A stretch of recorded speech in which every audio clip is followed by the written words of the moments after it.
구약 성경을 이렇게 쭉 읽어 내려오는 가운데 우리 수요일 날은 특별히 통독을 해오는 과정에서 주일 설교에 하지 못한 부분들을 보충하는 그런 시간으로 지금까지 해오고 있습니다. 여러분들에게 조금 전에 유인물을 하나씩 다 나눠드렸습니다. 이것은 인터넷에 어느 사이트에서 정말 성경을 잘 정리해서 놓은 것을 여러분들에게 보여드리는 건데요. 우리 이 교재는 조금 있다가 보기로 하고, 지난 시간에 우리가 나누었던 내용들 중에서 좀 한번 다시 생각을 하겠습니다. 지난 시간에 우리가 나누었던 것은 다른 게 아니라 그 이세벨이라고 하는 북이스라엘 아합의 아내가 되었던 이세벨이라고 하는 왕비에 대한 이야기, 그리고 이 아달랴라고 하는 그 딸에 대한 이야기를 나누었었는데, 조금 시간 관계로 급하게 가서 좀 잘 함께 나누지 못한 부분도 있고요. 또 하나는 지금 이제 좀 복습을 하는 거니까 함께 복습을 이제 하려고 합니다. 원칙적으로 이제 조금 생각을 다시 하면, 이스라엘이 남북으로 나뉘어진 가장 큰 이유가 뭐냐라고 할 때에, 이스라엘이 남북으로 나누어진 가장 큰 이유는 하나님을 잘 섬겨야 함에도 불구하고 하나님을 섬기지 않으므로 하나님께서 그 보호하시는 손길을 거두셨다라고 하는 것이 첫 번째 중요한. 두 번째는 인간들이 어리석어서 그런 하나님의 보호하심이 떠나자마자 국론이 분열되기 시작했다는 거였죠. 그래서 솔로몬의 시대까지는 강력한 하나의 나라, 경제적으로도 엄청나게 부강하고, 그리고 주변 나라들에도 강성한 왕국의 위험을 떨쳤지만, 시간이 가면서 이 솔로몬의 마음이 처음 같지 않고 점점 변해서 천여 명이나 되는 부인을 얻고, 그 여인들이 시키는 대로 마음이 변하기 시작해서 결국은 우상 숭배를 하게 되었다. 그리고 하나님의 도성 예루살렘에도 우상을 세우게 됩니다. 이것을 오늘날 우리 시대로 끌어오면 안타깝게도 우리 시대에 똑같은 일이 지금도 일어나고 있어요. 학자들이 해석하기 나름이지만 저는 목사로서 명백하게 우리 시대의 아픔은 바로 우리가 하나님을 온전하게 섬기지 못하고 있는 데 있다라고 하는 거예요. 그런 의미들을 오늘도 우리가 이 성경에 있는 내용들을 통해서 좀 함께 생각을 하려고 합니다. 지난 시간의 내용 마저 정리하겠습니다. 이세벨이라고 하는 이 여인이 원래는 이 시돈 왕의 딸이에요.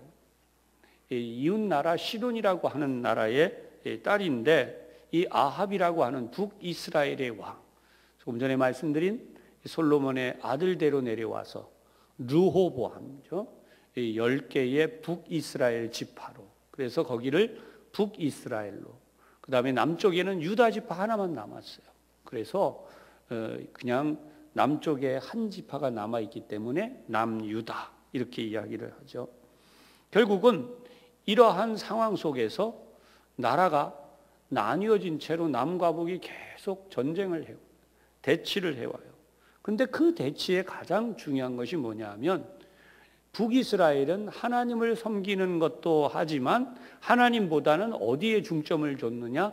백성들이 원하는 대로 우상 숭배를 하는 거예요. 이웃 나라들과 함께 화평하게 지나기 위해서 우상들을 다 가져다 섬기는 거예요. 거기에 비해서 남유다는 오직 하나님만을 섬기는, 여호와 신앙, 여호와 제일주의의 신앙 하나만 지켜오는 거예요. 그 외에 우상을 가까이 하지 말라는 하나님의 계명을 지키는 거죠. 당시의 상황으로 볼 때에는 굉장히 남유다가 어리석어 보이는 거예요. 북이스라엘이 현명해 보입니다. 이웃 나라들과 통상도 하지만 또 이웃 나라들이 다 좋아하는 대로 그 우상을 같이 섬기고, 그리고 그 문화를 공유하고, 그리고 백성들이 원하는 대로 그렇게 하게 두는 것. 그런데 알고 보니까 큰 틀을 봐야죠. 항상 역사는 눈앞의 것을 보는 것보다 큰 틀을 봐야 되잖아요. 역사의 주관자는 누구십니까? 하나님이시죠. 결과적으로 그 하나님께서 이스라엘 민족을 보호하시는 그 하나님의 손길로 애굽이라는 나라에서부터 이 가나안 땅에까지 그들이 올 때까지 하나님의 절대적인 보호하심으로 이스라엘 민족이 우상을 섬기는 나라들을 다 격파하고 이 땅에 정착한 거였어요. 그런데 그 정착과 관계없이 우상을 섬기는 것이 좋아 보여서 섬겼던 결과 어제까지는 우호적이었고 어제까지는 그저 마음을 나눌 수 있었던 이웃 나라들이 이제는 그렇지 않게 됐어요. 그들이 하루아침에 다 적들로 바뀌는 거예요. 그래서 북이스라엘은 결과적으로 아수르라고 하는 나라에 의해서 멸망하게 되고 남유다 역시 그 아수르의 위협을 받습니다. 그 과정 속에서 눈을 크게 떴던 이 여호사밧이라고 하는 남유다의 왕과 아합이라고 하는 욕심 많은 왕이 만나게 되죠. 북이스라엘의 아합, 그러면 오늘 이세벨이라고 하는 여인이 바로 왕비가 된 사람. 그는 오직 그의 목표가 딱 하나라 그랬어요. 바알과 아세라를 섬기는 그의 나라 시돈이라고 하는 왕국의 공주였던 만큼 북이스라엘을 완전히 바알과 아세라를 섬기는 왕국으로 바꿔버렸어요. 이스라엘에 남아있는 모든 선지자들을 다 살해하고 죽이고 바알과 아세라를 섬기는 그런 선지자들을 아주 왕성하게 융성했습니다. 그리고 그런 선지 학교들을 세워갑니다. 이런 가운데 하나님의 뜻과 관계없는 사단의 역사로 이 남유다가 흔들리는 거예요. 그게 바로 여호사밧이라고 하는 남유다의 왕이 혼인 정책을 펴는 거라고 했어요. 원래 우리가 하나의 나라가 아니었었냐. 그러니 이제 우리가 그런 경계심은 버리고 하나의 나라가 되자. 그래서 남과 북이 통일하는 방법 중에 하나, 첫걸음이라고 할 수 있는, 그래서 혼인을 하게 되죠. 아합과 이세벨의 딸인 아달랴라고 하는 여인을 데려다가 자기 아들 요람이라고 하는 왕의 부인으로, 그러니까 며느리로 또 받아들인 거예요. 결국 이렇게 했는데 북이스라엘이 끝까지 이들과 관계가 좋아야 되는데 나중에 보면 함정에 여러 차례 빠뜨려요. 안 좋은 일을 하게 됩니다. 그럼에도 불구하고 하나님을 잘 섬기고 있는 이 여호사밧이라고 하는 남유다의 왕을 하나님이 보호하세요. 비록 우상 숭배를 하는 왕과 혼인을 맺었고 그런 원치 않는 일에 휘말려 들어가서 뜻을 같이 한, 그런데 그럼에도 불구하고 하나님이 보호하셨다라는 것에서 우리는 굉장히 위로를 받지만, 그러나 지난 시간에 이미 말씀드렸듯이 너무나 무시무시한 사건들이 일어났죠. 그것이 바로 뭐라 그랬어요? 하나님께서 다윗 왕과의 약속하신 것. 여러분, 세상 역사를 가만히 보고 있으면 세상의 역사는 우리가 아는 대로 뭐 고대에 어떤 나라가 있었고 또 뭐 지금까지 중세에 어떤 나라가 있었고 뭐 이런 나라들을 우리는 세계사적으로 공부합니다. 그러나 그리스도인들이 공부해야 될 것은 딱 하나예요. 이 세상은 하나님이 인류를 구원하기 위하여 지금까지 남겨두셨다는 거예요.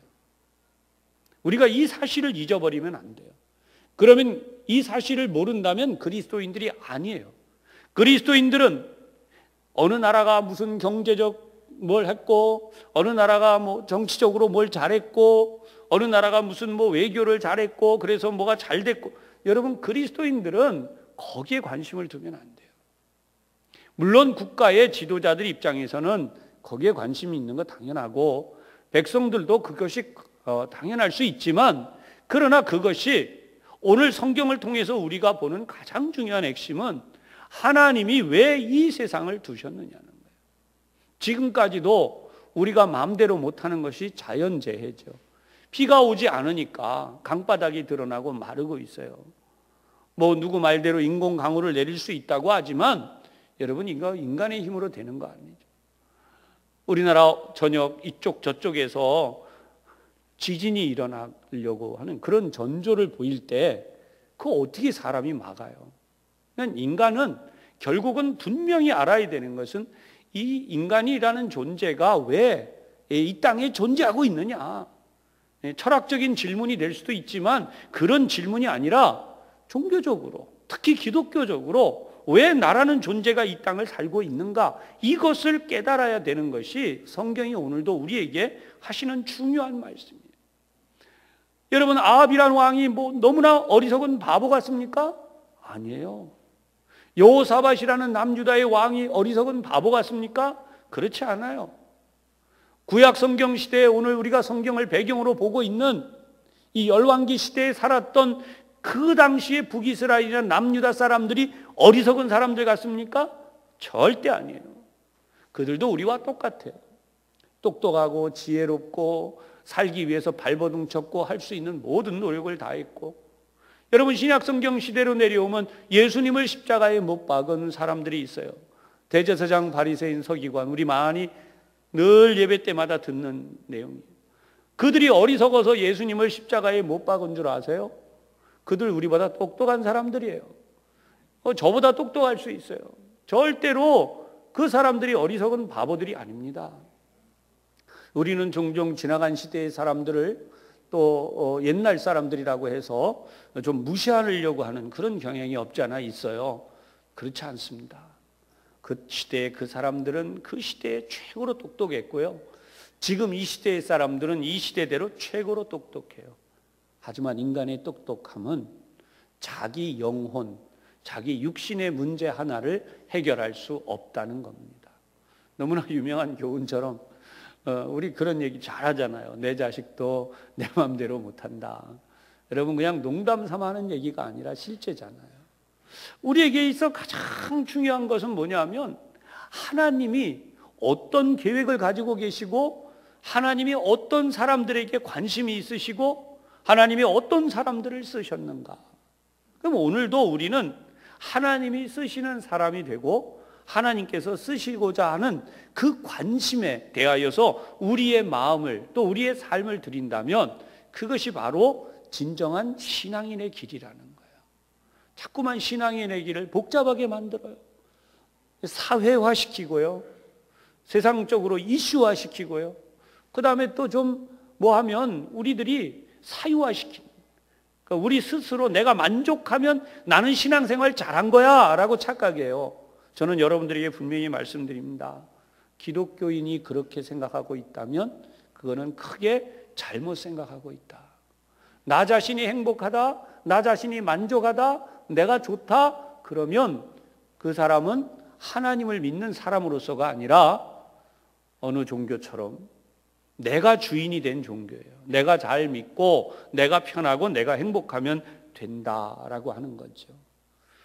결국은 알고 보면 우리가 이 땅에서 가장 중요한 것은요, 역사적 사명감을 가지는 거예요.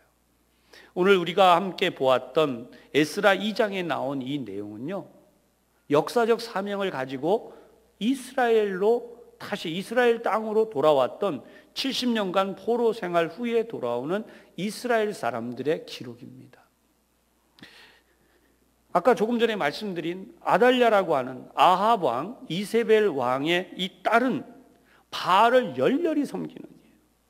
잠깐 지난번에 말씀을 드렸지만 바알을 열렬히 섬기는 일은 다른 말로 이야기하면 바알 선교사예요.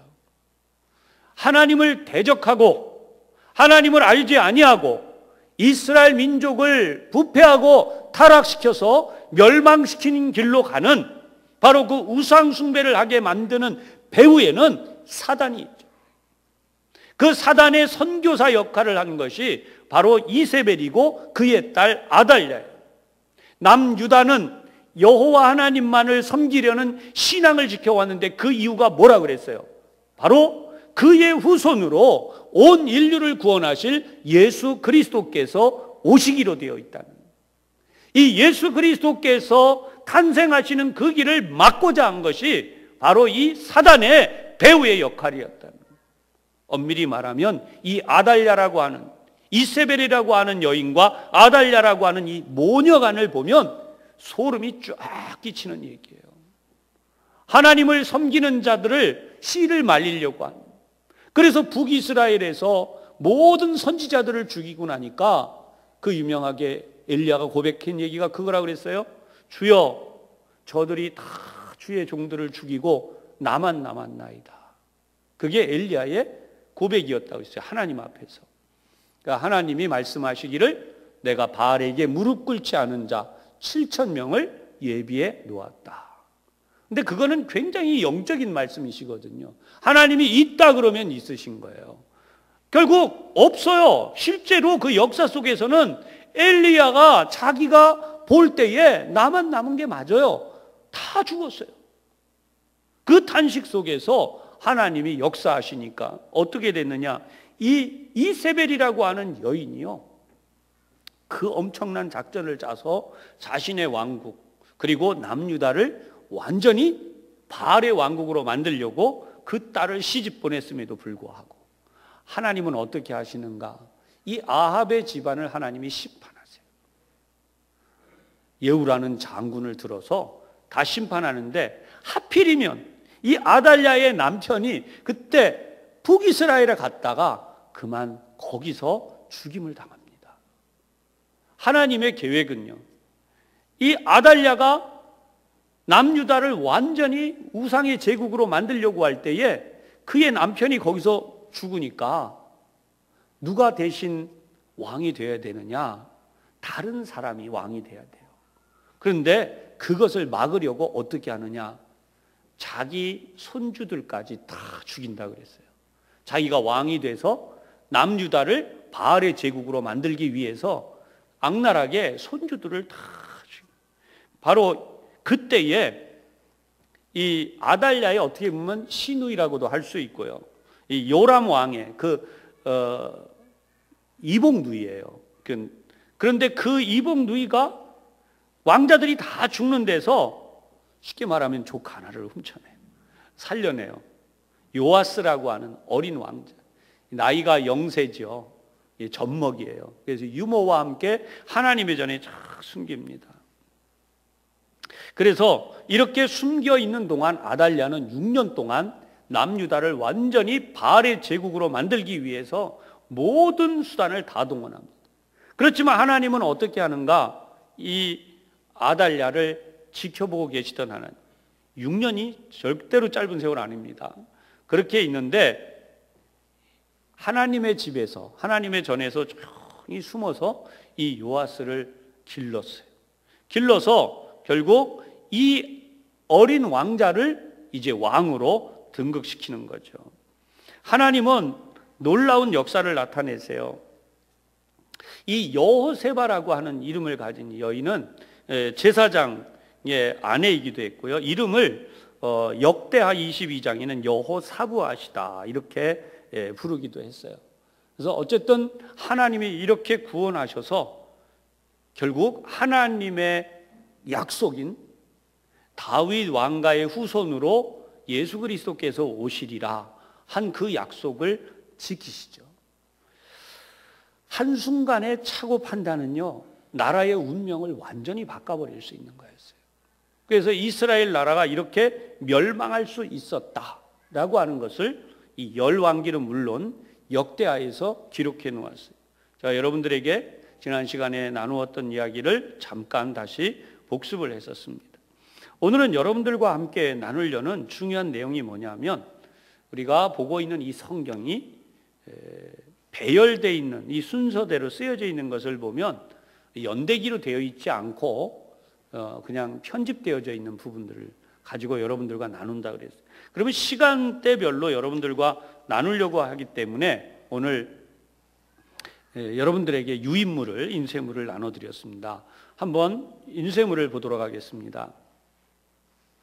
거기 비포 크라이스트, 주전이라고 쓰여진 거죠. BC라고 되어진, 주전 2000년 전에서부터 이제 순서대로 쭉 흘러내려와요. 우리가 보고 있는 이 성경, 열왕기 상하까지 우리가 다 봤는데요. 이제 열왕기 상하에서 중요한 문제를 생각하게 됩니다. 이 여로보암부터 호세아라고 하는 왕까지가 북이스라엘의 왕이었다. 그리고 아수르라는 나라의 침략을 받아 무너졌다. 제가 여러분들에게 조금 전까지 다 설명드린 내용입니다. 그 다음에 남유다는 르호보암 왕부터 시드기야 왕까지의 시대 이야기예요.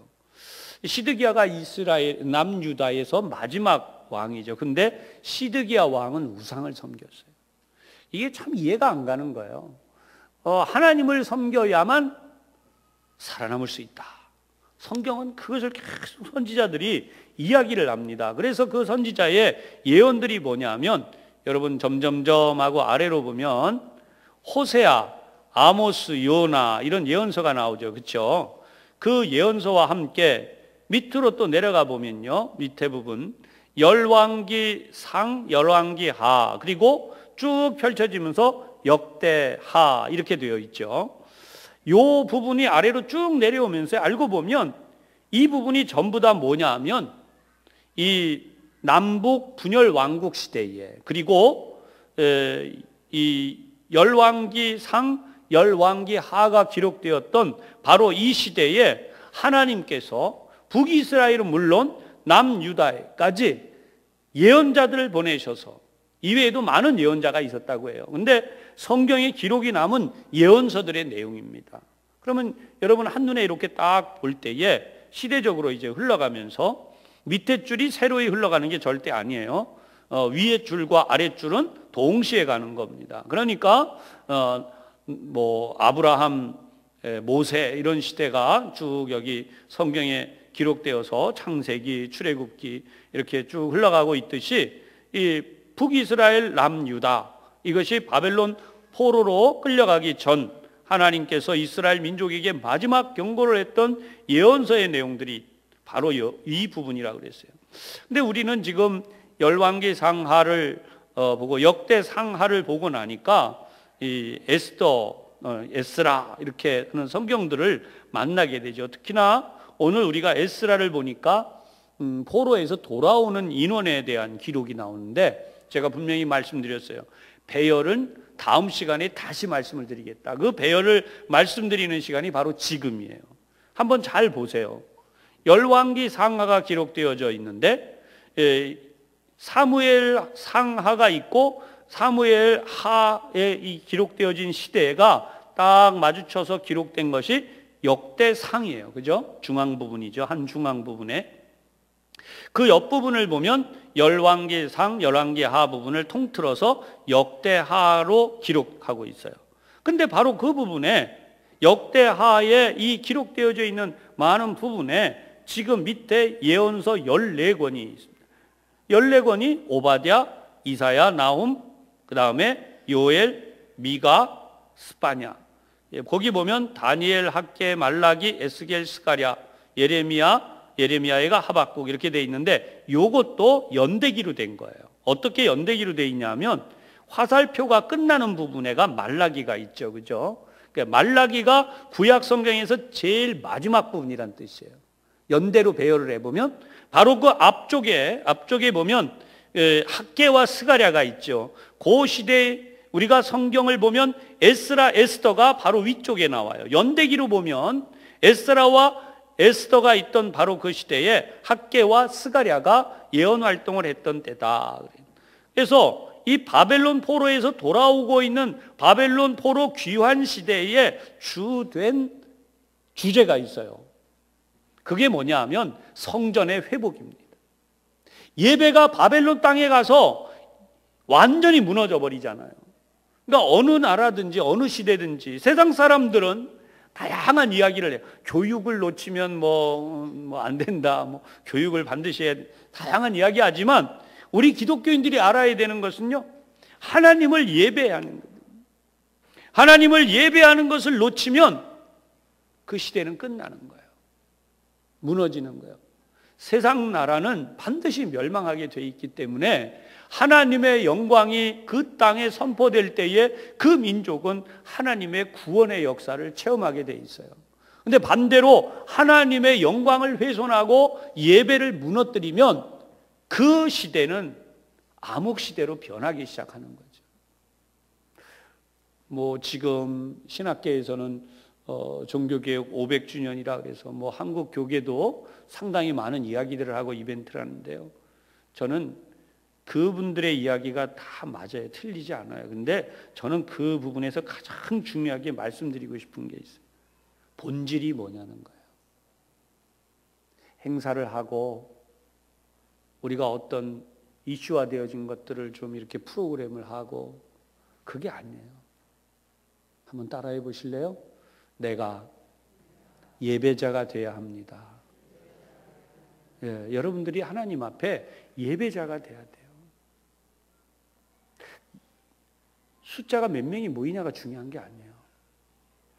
거리에 있을 수도 있고 직장에 있을 수도 있고 또 그 외에 우리가 다양한 곳에 있을 수 있습니다. 그런데 우리의 마음이, 우리의 중심이 하나님 앞에 예배자가 돼 있어야 돼요.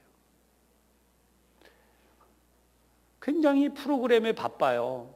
뭐 이런 행사를 했다, 저런 행사를 했다. 여러분 그거 아무짝에도 쓸모 없을 수 있습니다. 북이스라엘과 남유다가 프로그램이 없어서 망한 게 아니에요. 예배가 없어서 망한 게 아니에요. 그들이 진짜 예배를 하지 않았다는 거예요. 남유다의 결정적인 멸망 이유는 하나님도 섬기지만 우상도 섬긴 거라 그랬어요. 그러니까 하나님만 섬기라고 하는데 인간은 이상하게 이게 안 되는 거예요. 이게 이상해요. 여러분 오늘도 이 시대에 우리가 살지만 한국 기독교 많은 분들이 이야기하고 수많은 이야기 하잖아요. 하나님만 섬긴다고 할 때에, 하나님만 예배한다고 할 때에 양심을 어떻게 속일 수 있고 난 남을 어떻게 속일 수 있어요. 그렇잖아요. 그리고 하나님이 두려워서 어떻게 우리가 딴짓을 할 수가 있어요.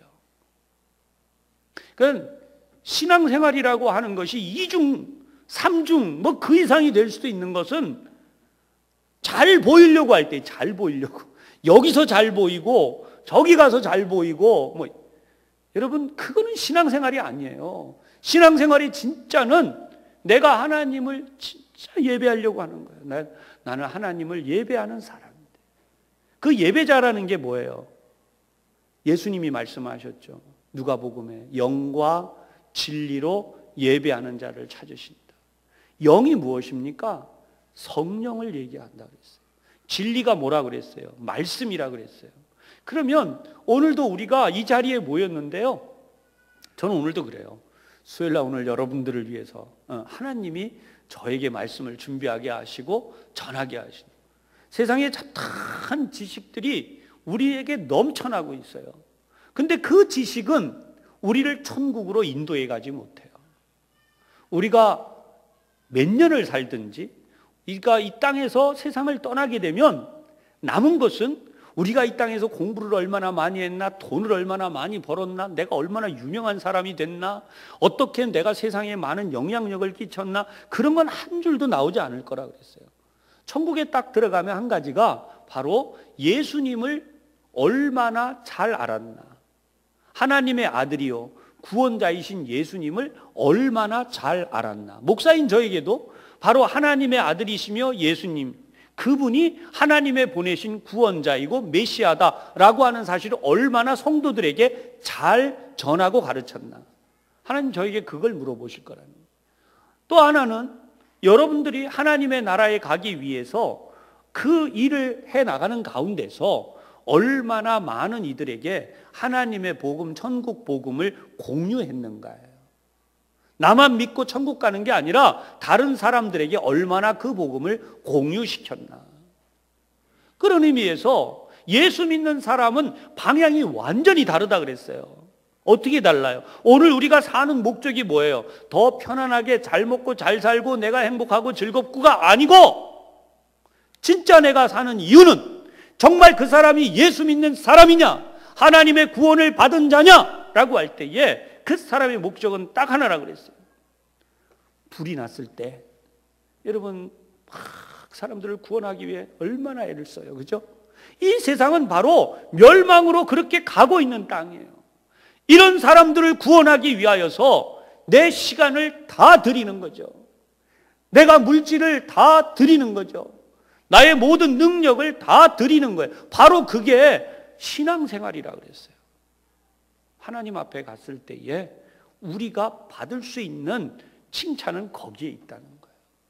자꾸만 우리는 그런 부분이 아니라 나의 만족을 자꾸만 생각하는 거예요. 진짜 만족은 누가 주시냐면요, 하나님이 주세요. 하나님이 내 영혼의 만족을 주시고 내 마음의 평안을 주시고 나에게 기쁨을 주세요. 몇 차례나 여러분들에게 반복 말씀드린 거지만, 네로 황제가 그리스도인들을 박해해서 죽일 때에 그들이 불타 죽은 시체가 됐든 짐승에게 먹히다가 남은 그런 모습이 됐든 전부 웃으며 죽었다는 사실에 막 난리가 났었다고 하잖아요. 진정한 평안은 하나님 안에 있는 샬롬이에요. 이 하나님의 평안을 우리에게서 빼앗아 가는 것이 사단의 목적이고, 사단의 목적은 이 땅에서도 하나님을 대신하여서 내가 주인이 되는 거예요. 그래서 하나님을 몰아내고 내가 주인이 되어 살다가 하나님께서 우리에게 주신 유일한 구원의 길인 천국에 들어가는, 예수 믿고 구원받는 길을 제대로 못 가게 해서 결과적으로 영원한 멸망, 지옥에 떨어지게 하는 거죠. 영원토록 멸망하게 하는, 그것이 사단의 가장 중요한 전략이고 목적이라고 그랬어요. 이것은 변하지 않아요. 성경이 기록된 시대는 물론 우리가 알고 있는 아담에게도 사단은 똑같은 작전을 썼었고, 종교가 부패했다고 종교개혁을 했던 중세시대에도 똑같고, 지금도 마찬가지예요. 하나님을 중심으로 살아가는 삶이 아니라 자꾸만 내가 생각하는 목표를 이루고, 내가 하고자 하는 일을 하고, 내가 만족한 일을 하고, 내가 행복하고 즐거운 일을 하려는, 거기에 성취욕이 들어가요. 얼마만큼 무슨 일을 했다, 성취. 근데 예수님이 뭐라고 말씀하신다 그랬어요? 우리가 주의 이름으로 선지자 노릇을 했고 귀신을 쫓아냈고 우리가 많은 일을 했는데, 예수님은 불법을 행하는 자들아 다 나를 떠나가라. 나는 너희를 도무지 알지 못한다. 거기에 결정적인 게 뭐예요? 하나님이 나를 기억하시나 못하시나? 그럼 하나님은 누구를 기억하신다 그래요? 하나님의 뜻대로 살아가는 자. 오늘도 이 성경을 보고 있으면 이스라엘 민족이 왜 멸망했는지에 대한 이유가 명백하게 나온다 그랬어요. 그게 바로 우상 숭배예요. 하나님과 우상을 같이 섬기는 일. 오늘도 우리의 삶 속에서 왜 내가 지금까지 살고 있는가라고 하면요, 여러분 지금 살고 있는 자체를 가장 하나님 앞에 감사하시기 바랍니다. 왜냐하면 기회가 있어요. 지금까지 살아온 삶이 혹 잘못되거나 혹 문제가 있었다고 해도 기회가 있어요. 무슨 기회예요? 오늘 이 말씀을 듣고 내가 하나님께로 완전히 100%까지 돌이킬 수 있는 기회가 있다는 거예요. 저는 오늘도 여러분들에게 이 설교를 할 수 있다는 게 얼마나 행복한지 몰라요. 굉장히 재미난 이야기 많이 쓰고 그런 거 아니에요. 오직 성경에 있는 역사적 사건들이 무엇을 말씀하는가요? 왜 이스라엘이 멸망했나? 하나님을 섬기지 않아서. 그러면 한쪽에서 그 전에 제가 학생들하고 이제 대화 좀 하다 보면 피해요. 왜 그러냐면 그거는 종교 선생님 생각이라는 거예요. 하나님이 그렇게 하셨다라고 하는 부분에 대하여 안 믿는 거예요. 여러분, 이게 인본주의거든요. 근데 하나님이 하셨다라는 사실을 받아들이고 믿게 되는 것이야말로 비밀 중에 비밀이에요. 그리고 그것이야말로 기적이에요. 우리는 기적이 병이 낫는 것만 기적을 하는데, 그 기적은 하나님의 보실 때는 아주 작은 일이고요. 진짜 기적은 불신자가 돌아오는 거예요. 믿음이 잘못된 자가 바르게 서는 거예요. 정말 영적으로 잠자고 있는 자가 깨어 일어나는 거예요. 영적으로 잠자는 자가 깨어 일어나면 어떤 일이 일어나는가? 사단이 제일 싫어해요. 그래서 사단은 계속해서 영적인 잠을 재우는 거예요. 그만하면 너 잘 믿고 있어. 너 그 이상 하지 마. 거기까지면 돼. 더 이상 열심히 믿으려고 하지 마. 근데 그 조건이 여러 가지예요. 여러 가지가 있어요. 그게 뭐냐? 교회에 대한 비방, 비난, 원망. 또 저 같은 목회자를 향한 비방, 비난, 원망이 다 섞입니다. 틀리지 않아요. 어떤 분들이 저를 비판할 때 그런 말씀하시는 거 들었어요. 목사님 왜 더 열심히 못하십니까? 예, 열심히 못하는 거 사실이에요. 뭐 어떤 표현대로 몸이 10개라도 감당 못할 수 있어요. 근데 사실은 그분의 말씀을 들어보면 그분이 맞아요. 근데 저도 이렇게 말할 수 있어요, 그분한테. 왜 그러면 성도님은 왜 이런 부분을 안 하십니까? 그러면 그분도 발끈하죠. 마음이 상하죠. 마귀가 원하는 건 뭐냐 하면 서로의 마음에 뭘 주는 거예요? 상처를 주는 거예요. 상처받으면 그 다음부터 뭐예요? 그 목회자나 그 성도에 대해서는 마음이 다쳐요. 그렇게 되면 정말 좋은 말씀, 하나님의 메시지가 들어가는 게 어떻게 돼요? 방해가 돼요. 그게 잘 안 들려져요. 그리고 마음속에 늘 들어오는 생각이 있어요. 지나 똑바로 하지. 여러분, 우리 성도들끼리도 그런 게 존재하고 목회자 성도 사이에도 그게 존재해요. 그런데 그 모든 것들을 걷어내야 돼요. 뭘로요? 하나님의 사랑으로. 오늘 여러분 마음속에서 하나님의 사랑으로 지금까지 살아오는 동안 아픔이 있고 상처가 있고 또 불신이 생기고 뭐 어떤 문제가 생겼든지 하나님의 사랑으로 그 모든 것을 걷어내기를 주님의 이름으로 부탁합니다. 반드시 걷어내야 돼. 그것이 뭐냐? 성경을 보면 묵은 땅을 기경하라는 표현이에요. 굳어진 마음에는요, 말씀의 씨앗이 아무리 뿌려져도 역사가 안 일어나요. 그래서 내가 내 마음밭을 갈아야 되는, 그건 누구도 해줄 수가 없어요. 내가 해야 돼요. 내가. 그래서 성경은 그것을 뭐라고 표현하느냐? 회개하라라고 해요. 회개하라. 하나님 앞에서 내가 회개한다고 하는 것은 뭐 내가 꼭 뭘 잘못했냐 이런 생각이 들어오면요, 그때 마귀가 역사하고 있다는 걸 절대 잊지 마세요. 따라 하십시다. 우리는 하나님 앞에서 항상 죄인일 뿐입니다. 예. 그래서 이 죄인된 모습을 예수님이 뭐라 그랬냐면, 성경에 일꾼이 들어왔는데, 마태서 막 일하다가 들어왔어요. 들어왔는데 이 들어온 일꾼이 주인이 딱 보자마자 야, 너 수고했다 그러면서 주인이 너 밥 먹어라 뭐 해라 뭐 이렇게 하지 않는다 그랬어요. 뭐라고 말씀했냐면, 밥상을 차리고 주인을 시중 들어라. 그리고 나서 자기 먹을 것을 먹도록. 그런데 그렇게 할 때에 중요한 이야기를 하도록 말씀했어요. 우리는 주인이 하라는 대로, 시키는 대로 순종했을 뿐입니다. 우리는 다만 무익한 종입니다. 왜 그렇겠습니까? 여기서 복음을 전하고 있는 저도 예수님이 저를 사랑하셔서 죄악 가운데서 구원하시고 하나님이 얼마나 우리를 사랑하시는지를 깨닫게 하셨기 때문에 제가 목회자로 나섰잖아요. 그리고 여러분 앞에서 오늘까지도 말씀을 전하고 있잖아요. 이게 하나님이 주시는 은혜고 하나님이 주신 것을 여러분들에게 하고 있는 거예요. 제가 똑똑해서 그런 게 아니에요. 이미 말씀드렸듯이 한창 나이 37세라는 나이에 저는 완전히 갈 뻔했어요. 생각도 안 되고 완전히 그냥 말도 잘 하기 어렵고. 여러분, 사람이 산다는 그 자체가 얼마나 기적인지 경험한 거예요. 음식을 먹었는데 소화가 되고 그것이 에너지가 되고, 이게 얼마나 큰 기적인가. 오늘 여러분들은 여러분 몸 자체가, 여러분의 정신 자체가 하나님의 생명, 하나님의 기적이 충만하다는 사실을 분명히 깨달으시기를 바랍니다. 연세가 들어갈수록 우리 느끼는 거지만요, 60이 다르고 70이 다르고 70이 다른다, 80이 다르고 80 다음에 90이 달라요. 그때마다 우리의 활동 반경도 달라지는 거죠.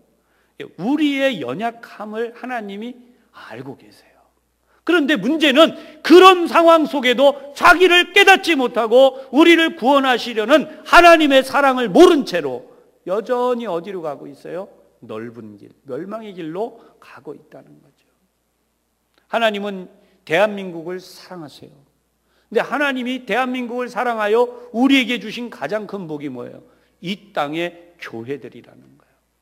오늘도 제가 경찰 신호에 가서 그 질문들이 나온 데서 명백히 대답을 했지만, 이 공중에서 대한민국 땅을 딱 본 외국인들의 이야기라 그러면서 비기독교, 안티기독교라고, 기독교에 대하여 반감을 가진 이들이 십자가가 너무 많다, 빨간 불이 무슨 공동묘지냐 그랬더니, 여러분 외국의 공동묘지 가보신 분들은 아시겠지만 어디 외국의 공동묘지에 밤에 불을 그렇게, 빨간 십자가 불을 다 그렇게 밝힙니까? 그건 좀 억지죠. 그건 아니에요.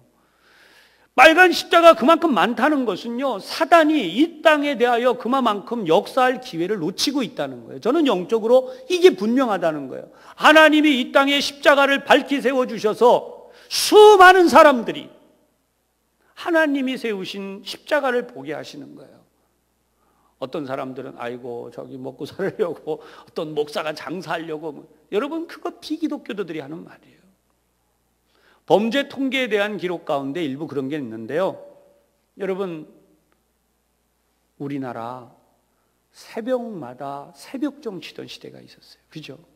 근데 이 새벽정 치던 시대에는 많은 성도들이요, 많은 성도들뿐 아니라 하나님을 안 믿는 많은 사람들도 밤새 술을 먹든지, 심지어 그런 이야기도 있었어요. 감옥에 들어가 있는 사람 가운데 이제 했던 이야기, 강도질을 하러 들어갔다가 또는 소매치기를 하려고 하다가 교회 종소리가 들리면 아유, 내가 이렇게 살면 안 되지, 이런 깨달음이, 이런 생각이 들어왔다는 거예요. 그런데 교회 종소리가 멈춰지면서 이 나라 한반도, 이 땅 위에 수많은 사람들의 양심을 울리던 종소리가 사라져버린 거예요. 그게 1차 사단의 역사라고 저는 봐요. 근데 2차 사단의 역사는 지금 소위 말하고 있는 이 십자가의 그 불을 끄게 하는 거예요. 너무 흉하다, 시뻘건 십자가들 불 다 꺼라. 이제 그 다음에 또 하나가 남아있는데요, 19금으로, 성경을 19금으로 만드는 거예요. 성경을 보니까 전부 다 무슨 죽였다 뭐 했다 이런 내용들이 있으니까 19살 이상 된 성인들만 보게 하고 그인 못 보게 하겠다. 그 운동이 서명 벌이고 있는, 여러분, 이게 기독교에 대한 사단의 역사입니다. 우리가 영적으로 눈을 딱 뜨지 않으면 모든 게 다 자연스럽고 모든 게 다 좋고, 여러분, 좋은 게 아니에요. 성경은 하나님이 우리를 구원하기 위하여 주신 생명의 말씀이에요. 인간은 죄를 지었다. 죄를 지은 자들은 하나님 앞에서 멸망할 수밖에 없는데 그 이유는 사단이 그렇게 한다는 거예요. 그 사단으로부터 살려내기 위하여 하나님의 아들 예수님이 대신 그 귀한 생명을 주시고 우리를 구원하셨다는 거죠. 오늘 말씀을 정리해 보겠습니다. 고레스 왕부터 아닥사스다라고 하는 왕까지 이 1차에서 3차에 바벨론 포로 귀환이 이루어져요. 그래서 우리가 지금 보고 있는 이 성경의 내용이 이 시대의 예언들을 다 담고 있는 거예요. 대표적으로 이 다니엘도 에스겔도 바로 이 바벨론 포로기의 시대의 일들을 다 담아놓고 있어요. 그러면 이때 이야기들은 이제 뒤에 가서 우리가 다시 공부를 할 텐데요. 성경을 그러면 우리 한번 제가 정리를 하면서 한번 생각을 여러분들에게 할 수 있도록 해보겠습니다.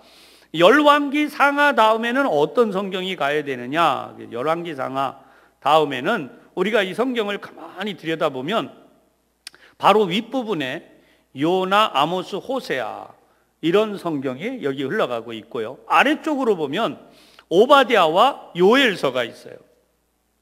성경을 보면, 이렇게 흘러가는 내용을 보면. 그 다음에 이사야, 미가, 그 다음에 나훔, 스바냐, 예레미야, 애가, 하박국. 그 다음에 다니엘, 에스겔, 그 다음에 학개, 스가랴, 그 다음에 성경 맨 마지막 구약 성경 끝나는 부분인 말라기. 이렇게 끝나게 되죠. 그래서 성경의 이 내용을 우리가 정리를 하면서 하나님은 이스라엘 민족에게 기회를 다시 주세요. 오늘 중요한 주제는 그거예요. 바벨론의 포로 귀환이 지난 주일에 말씀드릴 때 1차, 2차, 3차 귀환이 이루어지게 되는데 그것은 1차 포로로 끌려가고 2차 포로로 끌려가고 3차 포로로 끌려간 것과 거의 유사하게 하나님은 그렇게 돌려보내기 시작했다라고 말씀을 드렸습니다. 그래서 오늘 에스라서에 보면은 오늘 성경에 등장하고 있는 이 귀환 인원이 나와요. 몇 명이 돌아왔다고 하냐면 42,360명, 64절. 그래서 사람이 42,360명. 근데 포로 귀환의 숫자를 이렇게 정확하게 기록하고 있다는 건 뭘 얘기할까요? 그만큼 기록이 세밀하다는 거예요. 대충 뭉뚱그려서 뭐 얼만큼 돌아왔어가 아니에요. 이 우리가 앞부분에서 명단을 다 읽지 않았어요. 그 에스라 2장에 나오고 있는 사람들의 명단을 다 읽지 않았어요. 근데 이 명단이 왜 다 기록되어 있는가? 이 사람들은 이만큼 정확하게 출석이 되어 있다는 거예요. 돌아온 사람들의 명부를. 마치 우리가 하나님의 나라에 가면 우리의 이름이 하나님 나라의 생명책에 기록되어 있는 것과 똑같이. 그래서 이 성경의 가장 핵심, 왜 이스라엘 민족이 망했다고요? 우상과 하나님을 같이 섬겨서. 그러면 오늘 우리는 어떻게 해야 돼요? 우리 삶 속에서 뭘 없애야 되죠? 우상 숭배적 요소를 없애야 돼요. 여러분 가만히 생각해 보세요. 여러분은 어떤 우상을 섬기고 있으실 것 같아요? 나는 어떤 우상을 섬기는 자인가? 정말 하나님만 순전하게 섬기고 있는가? 정말 하나님의 뜻을 위하여 살아가는가? 여러분 우리가 하나님만을 섬긴다고 아까 말씀드렸어요. 내 삶을 전부 방향 전환을 해서 하나님의 뜻을 이루기 위한 것으로 완전히 바뀌어야 된다. 그게 정상적인 신앙인이라고 그랬어요. 그런데 그게 아니라 내가 즐겁기 위해서 신앙생활을 하고 있다면 대단히 죄송하지만 그분은 진짜 신앙생활을 하는 게 아니라 뭐라 그랬어요? 내가 주인이 된 신앙생활이라고 그랬어요. 이거 굉장히 위험한 거예요. 나는 열심히 살았는데 하나님께서는 난 너 몰라 이러시면 어떡할 거예요? 오늘 이 자리에서 말씀을 들은 여러분, 저는 이 말씀을 드리는 것이 가장 기쁩니다. 여러분들 건강하세요. 여러분 하나님 물질에 복 주세요. 여러분 자손이 잘 되세요. 지금까지 어려운 문제 잘 해결받으세요. 그런 설교도 했지만 그 설교는 어디까지나 하나님을 잘 섬기는 자들에게 하나님이 부수적으로 주시는 거예요. 이 부수적인 것과 하나님을 잘 섬기는 걸 뒤바꿔버리면 절대 안 돼요. 하나님을 잘 섬기는 일에 내 목숨을 걸면 없던 건강도 만들어주시고 닫혔던 사업의 문도 열어주시고 자녀들이 추락하고 있어도 다시 일으켜 세워주시고 할렐루야. 이게 성경이에요. 이 성경의 진리를 자꾸만 다른 걸로 바꾼다고요. 이게 마귀가 하는 일이에요. 교회 안에 들어와서 활동하는 사단이 하는 일이에요. 그리고 목사인 제가 여러분들에게 이 설교를 할 때에 마귀가 자꾸 마음 문을 닫아가지고 이 말씀의 씨앗이 뿌려지지 못하도록 심령이 굳은 땅이 되게 만드는 거예요. 여러분 오늘 말씀을 들을 때에 하나님이 나에게 말씀하시는구나. 저는 언제나 강단에 설 때 그런다 그랬어요. 하나님 마지막 설교일 수도 있는, 제가 마지막 설교를 할 수도 있어요. 뭐 하나님이 저를 데려가시면 마지막이죠. 그러니까 이런 상황을 놓고 볼 때 오늘도 이 말씀을 전할 수 있다는 게 얼마나 행복한가. 오늘 여러분들은 하나님을 진짜 예배해서 내가 복을 받고 하나님의 나라에 들어가는 자가 되는 게 얼마나 행복한 말씀인가. 예배자가 되라. 아멘. 여러분 마음속에 그런 기쁨의 기적이 가득하기를 다시 한번 주님의 이름으로 축복합니다. 기도하겠습니다. 하나님 아버지, 오늘 많은 세상의 지식들이 넘쳐나기에 하나님의 말씀이 때로는 심심하기도 하고 또 재미없기도 하고 어떨 때에는 성경의 기록과 세상의 기록이 다르기 때문에 공부를 조금 해보면 이 성경에 대한 의심이 들어올 때도 있습니다. 그러나 성경은 명백히 하나님의 말씀이요, 하나님께서 인간을 구원하기 위하여 우리에게 주신 구원의 메시지이지 세상의 역사들을 담아낸 인간의 이야기가 아니라고 저희들에게 알려주셨습니다. 하나님 아버지, 이러한 하나님의 거룩한 말씀을 대할 때에 우리가 하나님의 나라를 다시 한번 생각하게 도와주시고 천국 백성이 되어 살아감으로 우리에게 남아있는 이 삶을 더 값어치 있고 진정 가치 있게 다시 살아갈 수 있는 기회를 주시기에 오늘도 이 말씀 앞에 진정 감사와 또 진정 회개와 그리고 우리에게 주신 이 모든 복에 대하여 감격함으로 나아갑니다. 오늘 믿음을 가지고 살아가는 하나님의 백성, 하나님의 자녀들이 한 명이라도 더 늘어가게 하여 주시고, 세상의 종교들 가운데 혼합되어져서 종교 속의 기독교가 되는 그런 상황 속에서 흘러가는 그런 가운데 있지 아니하도록 하나님 다시 한번 종교개혁 500주년이라고 하는 이 귀중한 시점을 맞이한 2017년 대한민국, 바로 이 자리에 함께 예배하는 우리뿐 아니라 이 땅의 모든 교회들 위해 하나님의 거룩한 구원의 메시지가 새롭게 전파되어지고 구원의 역사를 이룰 수 있도록 하나님께서 인도하여 주옵소서.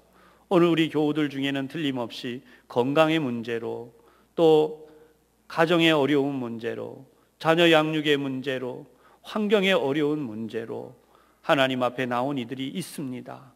하나님 아버지, 주님께서 이 땅에 병든 이들도 고쳐주시고 사단에게 붙들렸던 이들을 놓여 자유케 하시고, 그리고 그들에게 말씀하시기를 하나님의 나라가 너희에게 이르렀느니라 말씀해 주셨던 것처럼, 저희들이 진정 하나님의 나라를 향해서 진정한 믿음으로 깨어 일어나고 우리 구원의 주님이신 예수님을, 예수 그리스도를 참되게 믿으며 우리가 이 세상에 살아가는 동안 우리 삶의 모든 목적이, 우리의 모든 것이 예수 믿고 구원받는 이 일로 향할 수 있도록 인도하여 주시옵소서.